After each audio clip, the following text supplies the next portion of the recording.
Welcome back to the Angry Man Podcast with Jason and Greg. Jay, boy, Devin Haney is in his bag, boy. He is talking his shit, and I can't blame him from talking his trash, bro. And he's just been dropping gems, I guess, if you want to call him that. So, I did the video earlier today, man, in regards to some of the things that he said about Gervonta Davis and the fact that they're going to do it old school style. But he had something else to say, Jay, and this was also a part of the boxing voice. I'm pulling it up here real quick. And yeah, man. Dev is talking this, he's talking this stuff. So here's what Devin had to say, man, in regards to It's all Regis' fault for getting beat down like that. Facts. This is what Devin had to say. So I got a text. It's Teo, bro. Let's make the fight. He was talking all this bullshit. I'm like, you're in a contract, right? So you've got to talk to Bob, right? He said, yeah, I'm already in talks with Bob Arum. So what the fuck am I talking to you for? I think he might have been drunk. Just like he was drunk the other day when he came to the gym and was talking crazy right before the Regis Prograis fight. Ninja, I don't want to talk to you. Let me talk to your boss. Ooh.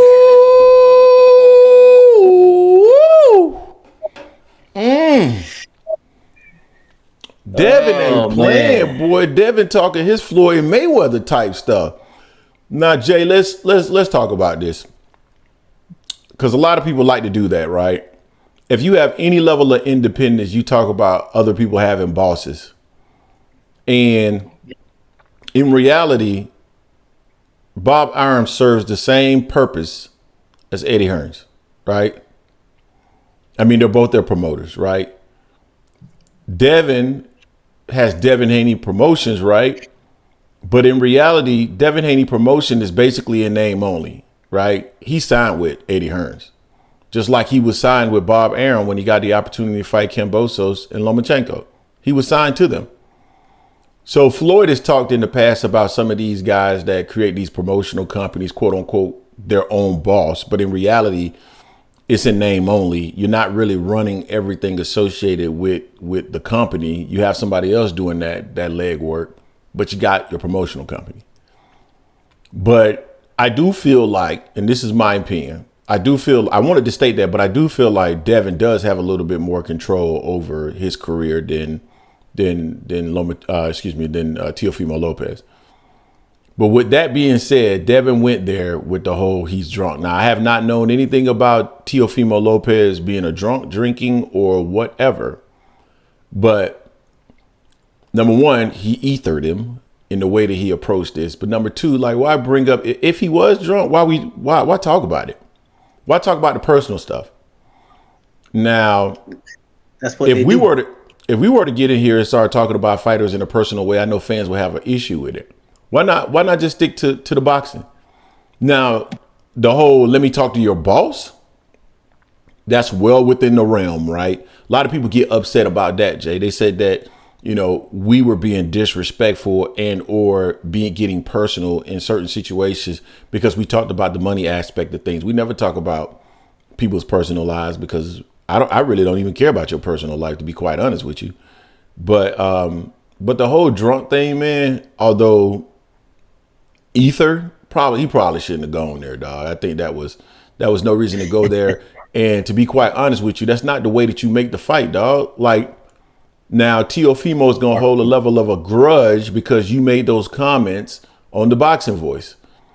And then you'll say, well, Teo don't want to make the fight, but you were disrespectful to Teo. So yeah, Teo may become a little bit more challenging or disrespectful in terms of trying to make a fight. Now, I don't know if Teofimo Lopez has ever said anything that disrespectful or personal to Devin Haney. Let me say that because I can't remember other than Teo continuously using the N-word with no issues whatsoever. Unless Devin found that to be a challenge. Outside of that, I'm unaware of anything that Teo has said that's been personal. So I think they should leave it at the boxing. But Teo is reaching out, trying to make a fight. And you can't knock Teofimo Lopez at this moment. He beat Josh Taylor. He wants a fight with Matias. Tried to make that fight. They're talking about Ortiz, Jermaine Ortiz right now. And not only that, now he reaching out to Devin Haney. Teo trying to make the fights, dog. So you can't do nothing but show love to Teofimo Lopez in regards to that. So I know Devin feeling himself, and that's cool. But still, you ain't have to go there, bro. What's your thoughts on that, Jay? Yeah, I mean, I give Devin props just for the way he's maneuvering. You know, he's actually, if you want to call any of them a boss, quote unquote, he's more of a boss than any of them. Although they still rely on the promotional companies, they have to sign with one of them or be in some type of business deal with one of them to actually be out there. So none of them are their own boss per se. In that regard, yeah, they don't have no networks. Nor do they have the money like Floyd talked about. I forgot how much Floyd said for you to be a promotion company, how much money you gotta be up front, and put money up front for a fighter. None of them can do that. It's just good in theory and sounds good. But Dev feeling himself because of the way he handled Regis in their fight. Teo has said some off the cuff stuff about Dev, but not to that degree. You know, the personal stuff. I never was one about the personal jabs like that. I know about things about trying to sell the fight, but there's different ways you can go about it, in my opinion. I don't like that type of stuff there. It'll be a hell of a fight. I just want to see one of these fights happen this year.